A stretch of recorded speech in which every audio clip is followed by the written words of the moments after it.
Assalamualaikum warahmatullahi wabarakatuh. Salam sejahtera bagi kita semua.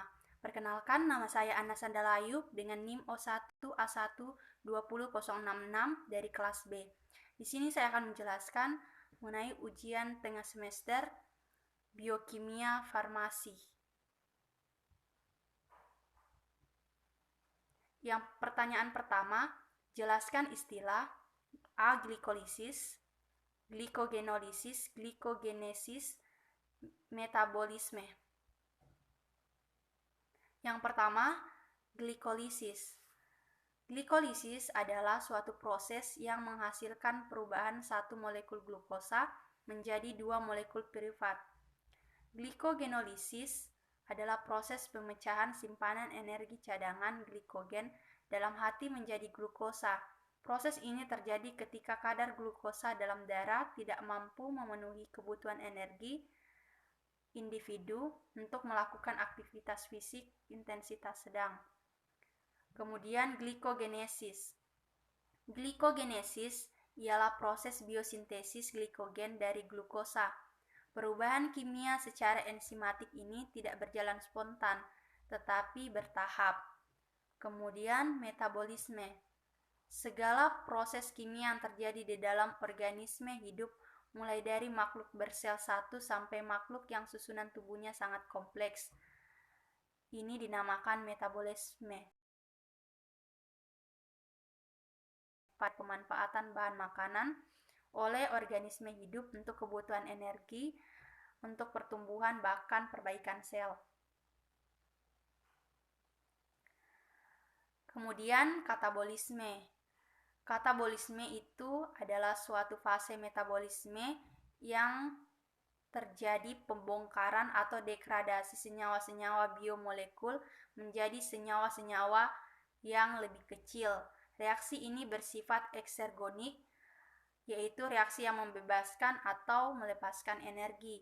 Sedangkan anabolisme yaitu suatu fase metabolisme yang terjadi penyusunan atau biosintesis molekul besar dan kompleks dari molekul yang sederhana. Reaksi ini bersifat endergonik, yaitu reaksi yang membutuhkan atau memerlukan energi.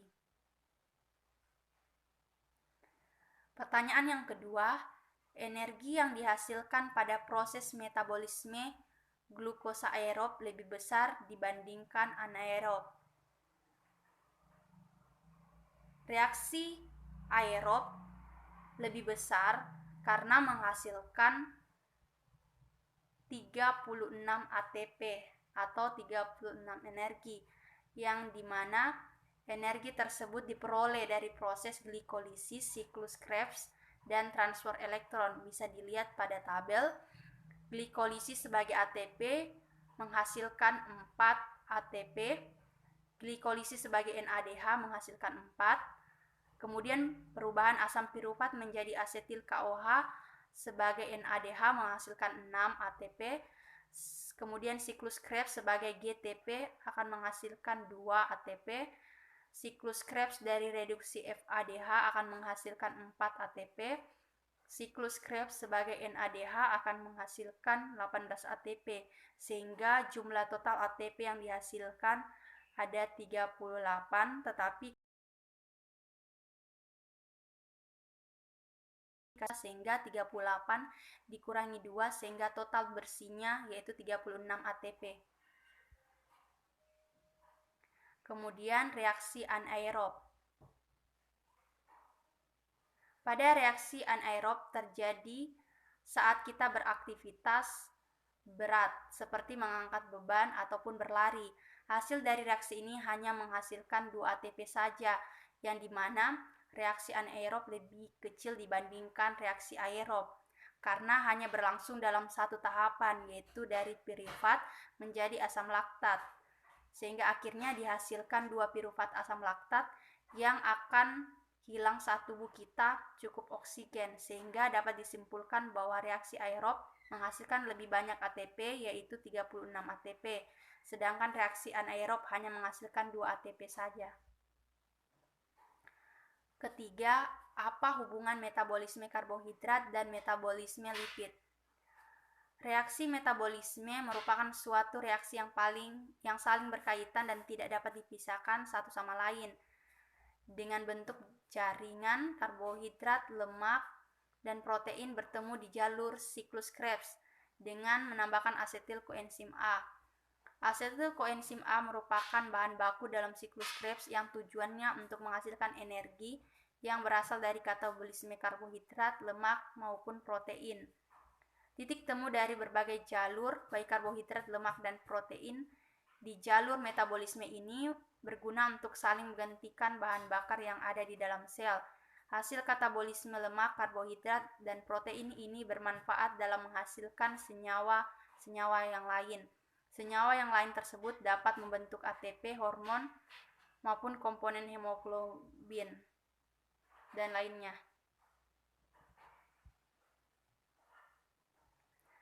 Jadi hasil akhir pencernaan lemak yang berupa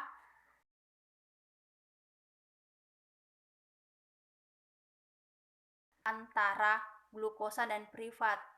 Gliserol piruvat masuk jalur metabolisme karbohidrat. Sementara itu, hasil akhir pencernaan lemak yang berupa asam lemak akan mengalami beta oksidasi menjadi unit yang terdiri atas 2 karbon.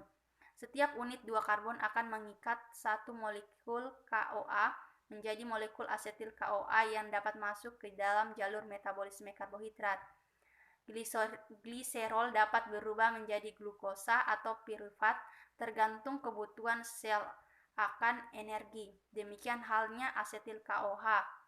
Jika sel tidak membutuhkan energi, maka asetil KOH yang berasal dari beta oksidasi akan disintesis kembali menjadi komponen lemak. Karbohidrat pun jika berlebih akan diubah menjadi lemak yang disimpan di jaringan lemak atau jaringan adiposa. Yang keempat, energi yang dihasilkan pada proses metabolisme karbohidrat lebih besar daripada metabolisme lipid. Metabolisme karbohidrat hanya menghasilkan 36 ATP. Sedangkan pada metabolisme lipid menghasilkan energi ATP yang lebih banyak daripada metabolisme karbohidrat. Pemecahan atau katabolisme lemak dimulai saat lemak berada di dalam sistem pencernaan makanan. Kemudian akan dipecah menjadi asam lemak dan gliserol. Dari kedua senyawa tersebut, asam lemak mengandung sebagian besar energi, yaitu sekitar 95%, sedangkan gliserol hanya mengandung 5% dari besar energi lemak. Misalnya, pada metabolisme asam lemak, C14 menghasilkan total ATP 112 energi. Kemudian, penyakit apa saja yang terjadi pada metabolisme karbohidrat. Salah satu penyakit pada diabetes mellitus merupakan suatu penyakit metabolik akibat gangguan metabolisme karbohidrat yang ditandai dengan kadar gula di dalam darah yang tinggi, sehingga disebut juga dengan sakit gula.